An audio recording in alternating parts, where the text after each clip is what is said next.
오늘 우리에게 주신 하나님의 말씀은 저번 주에 이어서 마태복음 4장입니다. 마태복음 4장 1절에서 3절까지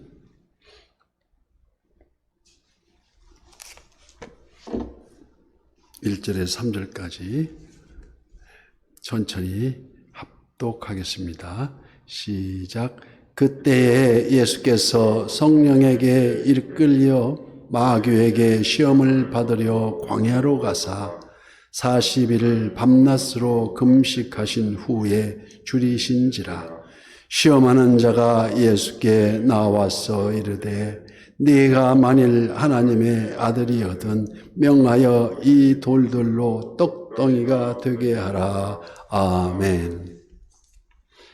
예수님께서 요단강에서 세례 요한에게 세례를 받으시고 천국 복음 즉 인류 구원의 막중한 대사명을 시작하기 전에 먼저 광야에서 시험을 받으시는 내용입니다.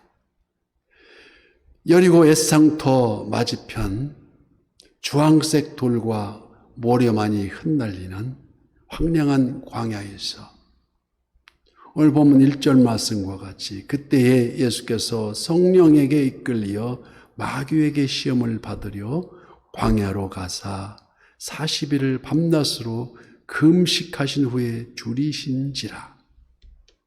예수님은 성령에 이끌려서 40주야를 금식하며 기도하시며 마귀에게 시험을 받으십니다. 여기 시험에는 우리가 흔히 알기를 두 가지가 있지 않습니까? 학생들이 보는 그 시험이 있고 환난과 근심이 있는 그런 시험. 그래서 하나님 편에서는 그 테스트 단련하기 위한 그 시험이 있고 마귀 편에서는 이를 유혹하려는 템테이션, 막기 위한 도전이라는 시험이라는 것입니다.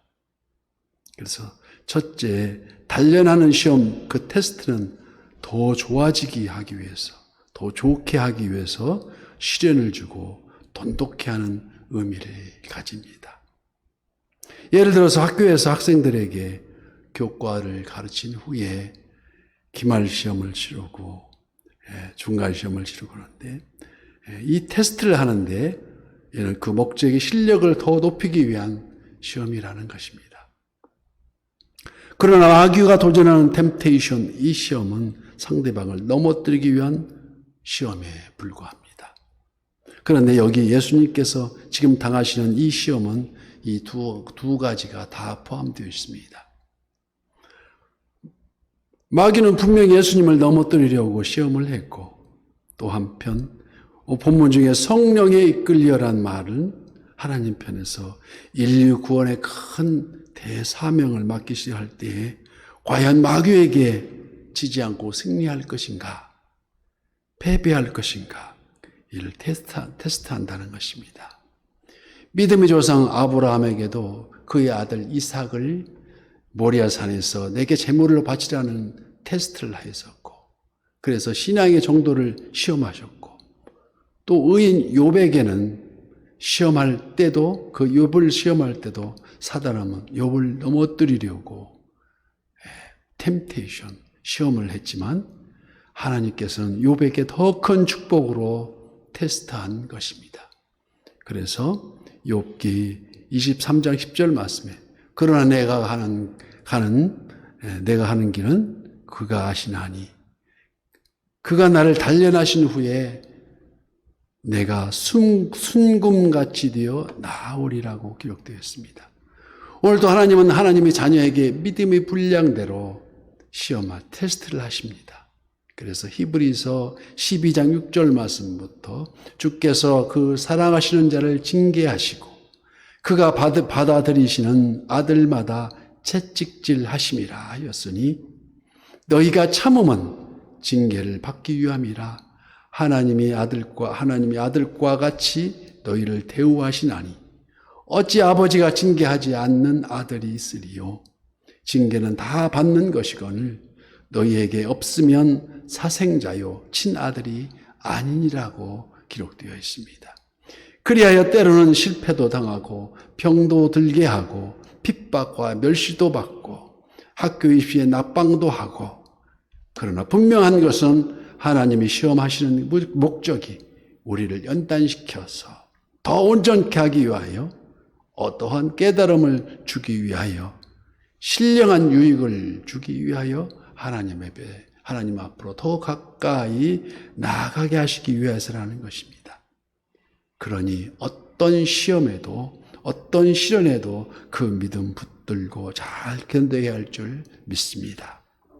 그때서야 더 큰 열매와 더 큰 상급이 기다린다는 것인데, 그래서 베드로전서 1장 7절부터 너희 믿음이 확실함은 불로 연단하여도 없어질 금보다 더 귀하여 예수 그리스도께서 나타나실 때에 칭찬과 존귀를 얻게 할 것이니라. 무릇 징계가 당시에 힘이 들고 애처로워 보이나 그 후에 연단한 자에게는 의에 합당한 열매를 맺게 한다는 것입니다. 그래서 야고보서 1장 2절 말씀부터 내 형제들아 너희가 여러 가지 시험을 당하거든 온전히 기쁘게 여기라. 이는 너희 믿음의 시련이 인내를 만들어 내는 줄 너희가 알미라. 인내를 온전히 이루라. 이는 너희로 온전하고 구비하며 조금도 부족함이 없게 하려 함이라. 또 야고보서 1장 12절 말씀에는 시험을 참는 자는 복이 있나니 이는 시련을 견디어낸 자가 주께서 자기를 사랑하는 자들에게 약속하신 생명의 면류관을 얻을 것이기 때문이라고. 만일 우리가 하나님 시험 그 테스트를 받고 견디지 못하여 하나님을 원망하고 돌아선다면 그때 마귀의 시험이 바로 뒤따라서 템테이션 한다는, 그래서 넘어지고 만다는 것입니다. 둘째로 예수님은 광야에서 40주야를 금식하며 기도하셨습니다. 인류를 위한 죄악에서 구원해야 하실 그 메시아로서의 대사명을 따라서 그 길 한가운데에 십자가가 가로놓여 있다는 것이 아니겠습니까? 성경에 40이라는 숫자는 시련의 기간으로 나타나 있습니다. 노아 홍수 때도 40주야로 비가 내렸고, 모세가 시내산에서 하나님 앞에 십계명을 받을 때에도 40일간 금식을 했으며, 출애굽한 이스라엘 백성에게 광야 생활도 40년이 걸렸습니다. 엘리야 선지자가 사명을 감당하기 위해 호렙산에 낙할 때에도 40일을 금식하셨습니다. 우리를 또 세상의 죄악과 싸우며 마귀와 싸우며 복음 선교의 영적 전쟁을 위해서 애써 기도하며, 야곱이 압복강 나루에서 천사와 씨름한 것처럼 꺼지지 않는 기도의 향연, 기도의 재단을 오늘 또 새벽을 깨우리로다. 성령 하나님과 동행함으로 빛된 그리스도인의 사명을 잘 감당할 수 있도록 영적 전쟁에 꼭 승리해야 된다는 것을 우리는 믿어야 한다는 것입니다. 그래서 셋째, 마귀는 어느 때 시험에 오는 걸까? 큰일, 좋은 일 하려고 할 때에 더욱더 마귀는 시험을 하려 달려듭니다. 우리가 사자성어에서도 있듯이 호사다마라고 합니다.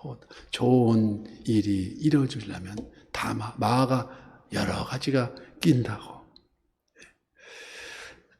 예수님의 출생 시에는 헤롯 왕을 통하여 예수님을 죽여들었었고, 이때 예수님은 애국으로 피신하지 않았겠습니까? 본문에서처럼 공생의 시작을 위하여 준비 중에 찾아온 시험도 있습니다. 또 마지막 십자가를 향하여 내딛는 발길에 사단은 베드로를 통하여서 예수님 앞에서 절대 불가하심을 주장하면서 시험해 왔습니다. 그래서 예수님께서 꾸짖어 이르되, 마가복음 8장 33절 말씀에 사탄아 내 뒤로 물러가라. 내가 하나님의 일을 생각하지 아니하고 도리어 사람의 일을 생각하는 도다라고 단호히 물리치셨습니다.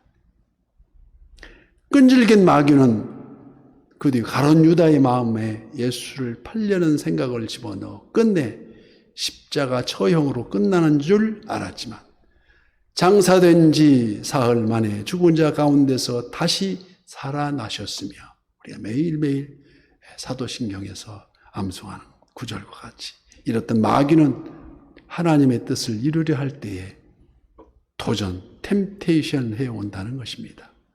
오늘 이 시간 우리에게도 시시때때로 그러나 동요하지 말고 기도 외에는 다른 이유가 없다 하신 이런 종류가 날 수가 없다 하신 마가복음 9장 29절 말씀처럼 우리의 믿음이 약해질 때 시험이 다가옵니다.